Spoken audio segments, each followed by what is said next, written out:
आसंता 17 तारिख आरंभ हो रत्न भंडार मरामती काम मरामती सरिबा परे रत्न अलंकार गणति मणति कराजिबो एने सूचना दैछंती आईन मंत्री पृथ्वीराज हरिचंदन। पूर्व जीपीएस रिपोर्ट आसिबा परे एसआई को अनुमति पत्र दिया जाइथिला। छत्तीसा निजोग सह श्रीमंदिर प्रशासन आलोचना शेष होई सारिछि। मरामती नै कार्यसूची दाखल कर सारिछि एसआई। 17 रे मरामती काम आरंभ हेबा परे रत्न भंडार गणति मणति हेबो बोली सूचना मिलिछि।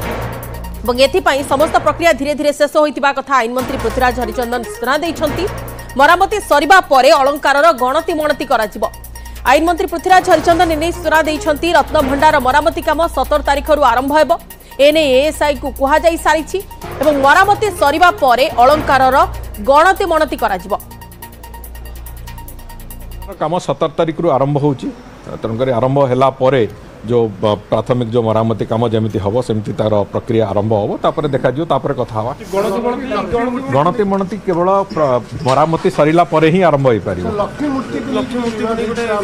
ए बाबद रे पछरे पुनी कथा हवा सरू आथरे आरंभ हो। समस्त गणति मणति को अपेक्षा करिसंती काना पूर्वर जेमिति भाबरे तर्जमा करा जाउथिला पूर्वर जेमिति आकलन करा जाउथिला कि प्रक्रिया केते दिन चलिबो वर्तमान एने के आईन मंत्री स्पष्ट सूचना देई सारिसंती जे 17 तारिख रत्न भंडार मरामती करा जिवो गोटे थर मरामती सरिला परे सेठारे सबु रत्न अलंकार गणति मणति करा जिवो। सहयोगी अक्षय अछंती हम सहित। अक्षय टिके आपनटु जानिबाको चाहबो पूर्वर द्वंद्व वर्तमान दूर होई गला काना आईन मंत्री एने की स्पष्ट सूचना देई देले एने के एसआई रो प्रक्रिया केमिति 17 जेहेतु रत्न भंडार मरामती आरंभ हेबार अछि।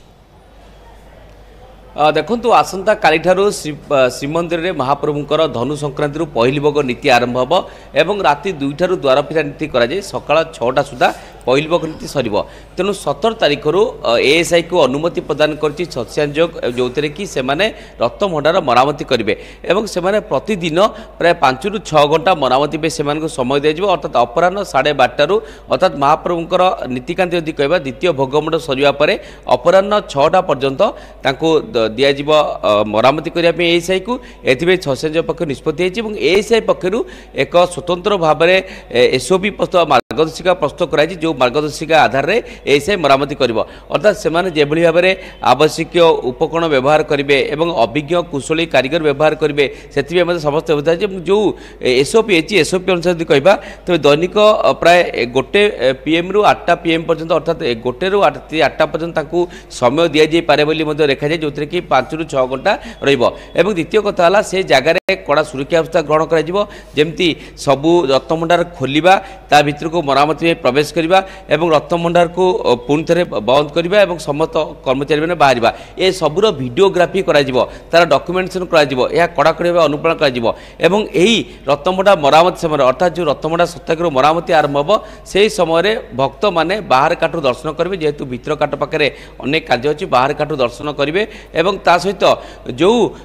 पर्वपर्वाणी अर्थात जदि कहवा डिसेम्बर 25 हो नुआ वर्ष हो रविवार शनिवार कौन पर्व से दिन मानक रत्न भंडार मरामती काम बंद रही ता सहित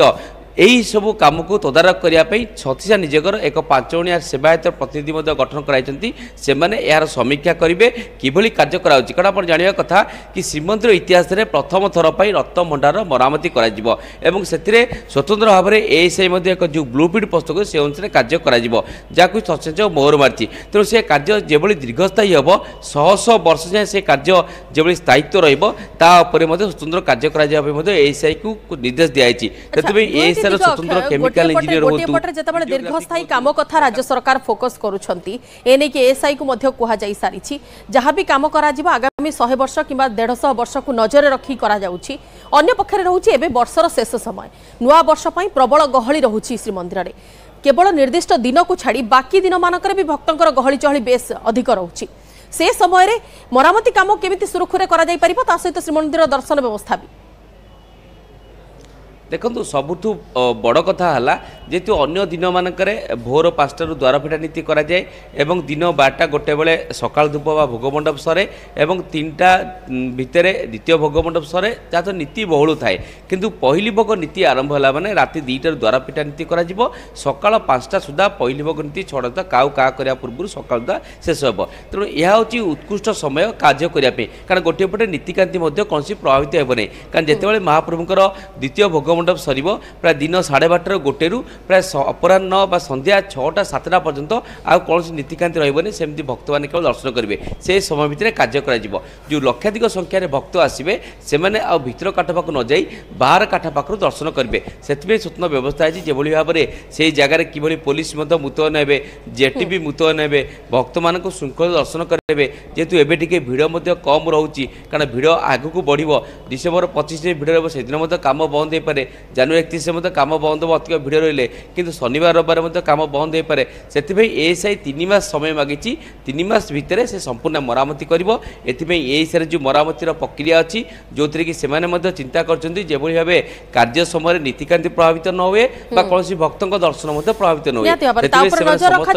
मोट समय रखा 3 मास और से 3 मास भितर एएसआई तार काम को संपूर्ण करियो आशा एवं ए काम दीर्घस्थायी हेबो कहीं ए काम सरिला परे रत्नभंडार मरामती सरिबा परे अलंकार गणति मणति काम भी आरंभ हेबो प्रशासन तरफ। धन्यवाद अक्षय, खबर पर नजर रखिथांतु।